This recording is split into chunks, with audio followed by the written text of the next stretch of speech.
All right, buckle up because we are diving deep into Mastering the Art of Persuasion. By Rae A. Stonehouse, right? Exactly. This book is a goldmine for anyone who wants to craft seriously compelling speeches and presentations. I'm talking presentations that not only inform, but truly resonate with the audience and inspire them to take action. And that's what we're going to unpack today, the psychology, the storytelling, even how your body language plays a role. It's fascinating stuff, really. This book digs into how we can become more persuasive in all areas of life, not just on a stage. Absolutely. Now, one of the first things that stopped me in my tracks was this idea of ethos, pathos, and logos. Ah, yes, the trifecta of persuasion. Classic rhetoric, but don't let the Greek terms throw you off. Right. At first, I thought, is this going to be some ancient history lesson? But it's actually incredibly relevant to how we persuade people every single day. Absolutely. These concepts have been around since Aristotle. For a reason, they work. So true. So for anyone who needs a refresher, ethos is all about establishing your credibility. Why should anyone listen to you? Exactly. It's about demonstrating your expertise, your knowledge, and why your opinion matters on the topic at hand. Then there's pathos, which is all about connecting with people's emotions, making them feel something. Because logic alone rarely moves people to action. You need to touch their hearts as well as their minds. And that's where storytelling comes in, right? We'll get to that in a bit, but first we have logos, which is the logical side of things, backing up your claims with evidence and reasoning. It's about presenting a sound argument that holds water, not just appealing to emotions. Right, so it's like this delicate dance between ethos, pathos, and logos. You need all three elements in the right balance to be truly persuasive. It's like baking a cake. Too much flour, and it's dry. Too much sugar, and it's sickly sweet. You need the right proportions for a delicious result. I like that analogy. And just like with baking, mastering persuasion takes practice and finesse. Absolutely. And what I found really interesting was how the book emphasized that you can't just assume your audience knows your credentials or your expertise. You have to demonstrate it to them. Show, don't tell. I like it. Can you give me an example? Sure. Imagine you're trying to pitch a new project at work. You wouldn't just launch into the details. You might start by reminding your boss of your past successes, highlighting your understanding of the target market, and showcasing your passion for this particular project. It's about building that credibility right from the start, establishing why they should trust your judgment and get on board with your idea. Exactly. And you know what else builds trust? Being upfront about any limitations you might have. Really? That seems a little counterintuitive. Wouldn't that make you seem less persuasive? Not at all. Admitting you don't have all the answers can actually make you more persuasive. How so? People can spot a phony a mile away. When you're upfront about your limitations, it shows you're authentic. And people are more likely to trust someone who's genuine. That's a really interesting point. It's about being relatable, right? Nobody's perfect. Exactly. We all have our strengths and weaknesses. Acknowledging yours can make your arguments more balanced and believable. So we've covered ethos, the credibility factor. But what about pathos? The book really digs into the power of emotional connection, and I've got to say, it's a game changer. It's where things get really interesting. Stonehouse talks about using vivid language, creating those mental images that stick with people long after they've finished listening. Because we all know that facts alone don't always win people over. Exactly. You need to touch their emotions, make them feel something. Okay, so how do we do that? Give me an example. Instead of just saying, we faced some challenges, you could say, we felt like we were climbing Mount Everest in a blizzard with no map. Wow, what a visual. I can practically feel the wind in the cold. Exactly. That kind of vivid language creates a much more powerful emotional connection than just stating the facts. Okay, so vivid language is key. But how do we make sure those emotions are landing with our audience? It all comes down to understanding your audience, their values, their fears, their aspirations. What keeps them up at night? What are they hoping to achieve? It's about speaking their language, both literally and figuratively. Exactly. The more you can tailor your message to resonate with their specific needs and desires, the more persuasive you'll be. It's about making them feel seen and heard. Okay, so we've got ethos, the credibility factor, and pathos, the emotional connection. But what about logos? How do we make sure our arguments are logically sound and backed by evidence? That's where your research skills come into play. It's not enough to just have an opinion. You need to back it up with facts, figures, and examples. So it's about being able to support those emotional appeals with solid evidence. Exactly. You need both. It's like building a house. Pathos might build the beautiful facade that draws people in, but logos provides the sturdy foundation that holds everything together. I love that analogy. You need both for a structurally sound and aesthetically pleasing result. And of course, you need the architect, which in this case would be ethos, the credibility that assures people they can trust the builder. Exactly. It all ties together so beautifully. It really does.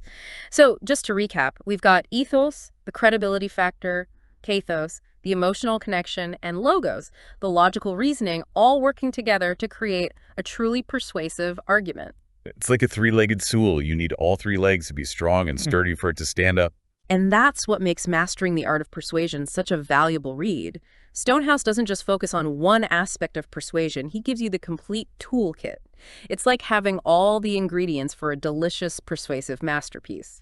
But now we need to talk about how to put those ingredients together, and this is where it gets really interesting. I agree. This is where Stonehouse's book really shines. He goes beyond the basic principles and dives into the how-to of persuasion. Exactly. And one of the things that really resonated with me was the power of storytelling. Ah, yes. Storytelling is such a powerful tool for persuasion, and it's often underestimated.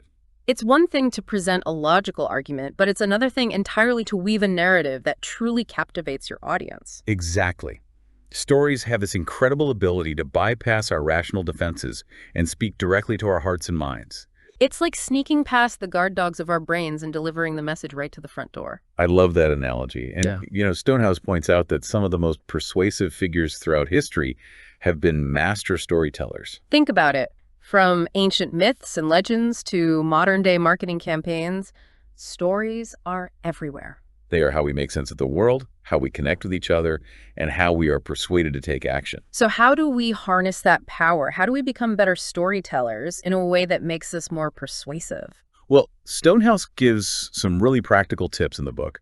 First and foremost, he emphasizes the importance of choosing relevant stories. So no rambling on about your cat's latest antics unless it actually supports your point. Exactly. The story needs to serve a purpose. It needs to illustrate your message, reinforce your argument, or create an emotional connection with your audience. So how do we do that? How do we make those stories really land? Stonehouse talks about using vivid language and sensory details to bring those stories to life. It's like that saying, show don't tell. Instead of just saying, the food was delicious, you would describe the aroma, the texture, the way it made you feel. Exactly. You want your audience to not just hear your story, but to experience it with you. Engage all their senses. I love it. Yeah. So vivid language is key, but it's not just about being descriptive, right? Right. You also need to make sure those stories are relatable. You want your audience to see themselves in your narratives. So no sharing anecdotes about your private jet unless your audience is full of millionaires. Exactly. It's about understanding your audience and choosing stories that will resonate with their experiences and perspectives. Make them feel seen and heard through shared experiences. I'm starting to see how important this is. It's huge. And it's something you can practice in your everyday life. Pay attention to how people respond to your stories, what resonates, what falls flat. It's like anything else, practice makes perfect. Absolutely. Yeah. But, even the best story in the world won't be persuasive if your audience doesn't trust you. That's so true. You can have all the charisma and storytelling prowess in the world, but if people don't trust you, they're not going to buy what you're selling. Exactly. And that's why building trust is such a crucial aspect of persuasion. So how do we do it? How do we build that trust with our audience? Well, Stonehouse talks about the importance of transparency. Transparency. You mean like being upfront about our flaws and failures? In a way, yes. It's about acknowledging your limitations, admitting when you don't have all the answers, and being upfront about any potential biases you might have. I can see how that could backfire, though. Wouldn't that make you seem less credible? It might seem counterintuitive, but it can actually make you more trustworthy. How so? Because people can spot a phony a mile away. When you try to present yourself as perfect or all-knowing, it comes across as inauthentic. So it's about being genuine, even if it means showing a little vulnerability. Exactly. People are more likely to trust someone who is real and relatable, even if they have flaws. It makes sense. We've all been burned by someone who seemed too good to be true, right? Exactly. So embrace your imperfections. They make you human, and they can actually make you more persuasive. That's such a refreshing perspective. I love it. Okay, so transparency is key, but what else can we do to build trust with our audience? Active listening. This one seems so simple, but it's amazing how often we forget to truly listen to what the other person is saying. We're so busy thinking about our own responses or trying to control the conversation that we forget to really hear what the other person is trying to communicate. Exactly. And that can be a real deal breaker when it comes to building trust. When you actively listen, you show your audience that you respect their opinions, even if you don't agree with them. It's about creating a dialogue, not a monologue. Precisely. And that goes a long way in building rapport and trust.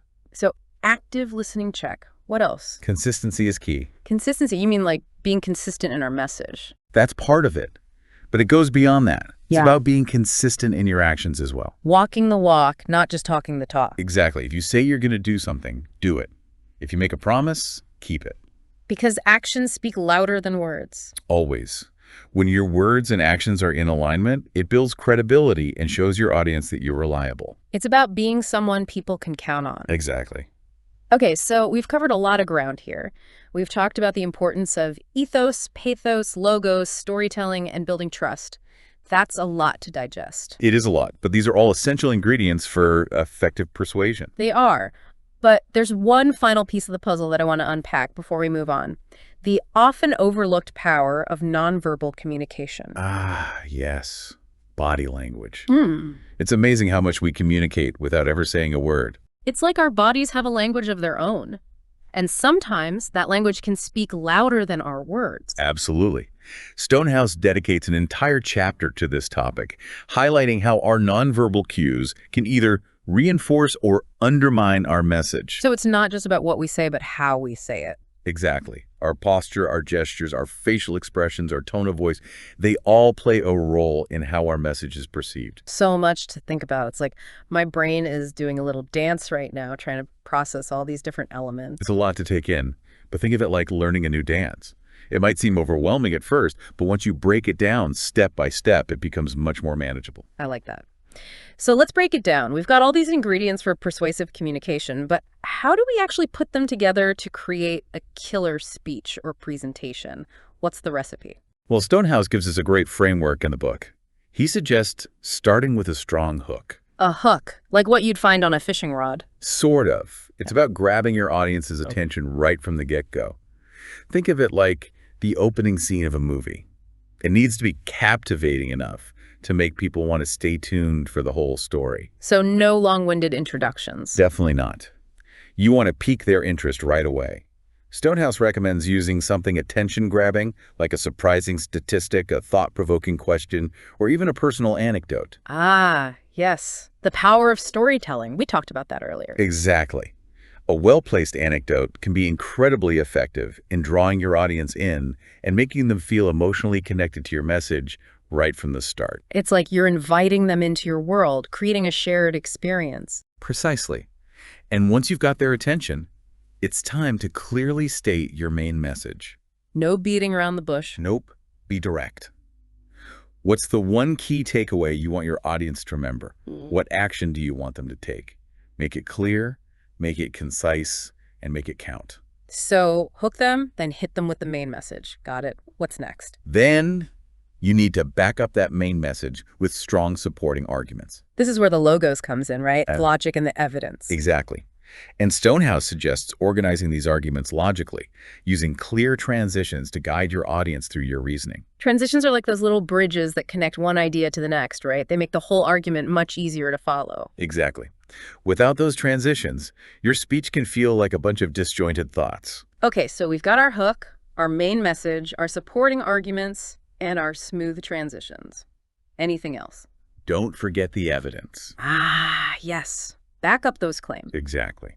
This is where you bring in the facts, the statistics, the expert opinions, the real-world examples that support your arguments. Show them, don't just tell them. Precisely. And here's a pro tip from Stonehouse.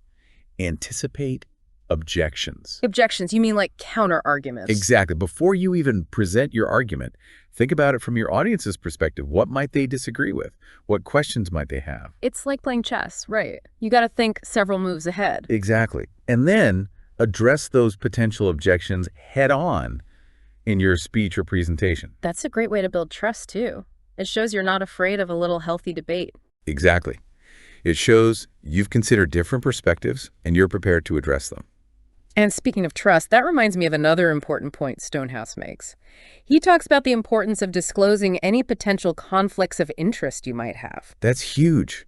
Transparency is key, like we talked about earlier. Absolutely. If you're advocating for something that could potentially benefit you personally, you need to be upfront about that. It's about being ethical and maintaining that credibility. Exactly. Okay, so we've covered a lot of ground here. We've got our hook, our main message, our supporting arguments, our smooth transitions, our solid evidence, we've anticipated objections, and we've even talked about disclosing any potential conflicts of interest. Is there anything else we need to consider? Don't tell me there's more. Just one last thing, and it's an important one: the conclusion. Ah, yes. The grand finale. Exactly. This is your last chance to really drive your message home. Stonehouse suggests summarizing your key points one last time, reiterating that core message you want your audience to remember. Tie it all together with a nice little bow. Exactly. And then end with a strong call to action. What do you want your audience to do with this information? How do you want them to think or feel differently? Leave them with something to chew on. Precisely. Wow, that was a lot. We've covered so much ground today. But I have to say, I feel like I've leveled up my persuasion skills just by having this conversation. Me too. And the best part is that these principles don't just apply to speeches and presentations. Wait, really? Tell me more. They can be applied to all areas of life. Whether you're negotiating a raise, resolving a conflict with a loved one, or even just trying to convince your friends to try that new restaurant you love, these skills can make all the difference. So it's not about manipulation or trickery. It's about communicating effectively and ethically to create win-win situations. Exactly. It's about building stronger relationships, achieving our goals, and making a positive impact on the world around us. And that's something we can all get behind. So to our listeners, if you're looking to up your persuasion game, I highly recommend checking out Mastering the Art of Persuasion by Rae A. Stonehouse. It's a game changer. It really is. And with that, we're wrapping up another deep dive. Until next time, happy persuading, everyone.